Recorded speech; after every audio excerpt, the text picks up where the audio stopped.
কসম কাটি বলতেছি যে ভাই আমার কাছে ওইটা নেই। বই ভরেন আমি 20 মিনিট পরে আগে কত বলব আরে তারা টাকা দিছি 460 টাকা 20 মিনিট পরে আমাকে দেয় নাই ওই পাশে 400 টাকা ব্যাগ দিছি উনি 60 টাকা বিল করে দিতে কইছে অনেক দিতে কইছে উনি ওই পাশে রাখি দিয়ে আমাকে খালি 60 টাকা হুদে 60 টাকা দিছে এখন আমি ওই ধান্দাতে ভাই শুনে আমার কথাটা শুনে নাকি ভাই আমার কথাটা শুনুন উনি 400 টাকা বের করছে করার পরে উনি ওই 400 টাকা ওনাকে ব্যাগ দিছে দিয়ে বলছে যে 60 টাকা মিল করে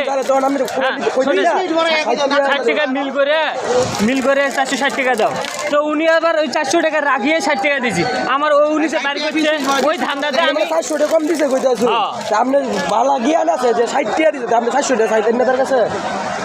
আরে ভাই ওই যে 400 টাকা বের করছিল না 400 টাকা ধর আমি বের করে ওইদিকে পাস করে দিছে আমি ওই ধান্দাতে নিয়ে গেছি গা দামটা দিয়ে গেছে আমরা বলে কাম বিটা মন বকে আপনি নগদ দিয়ে দাও 400 টাকা বড় কথা না আমার এটা মনে করেন লাস্ট মাস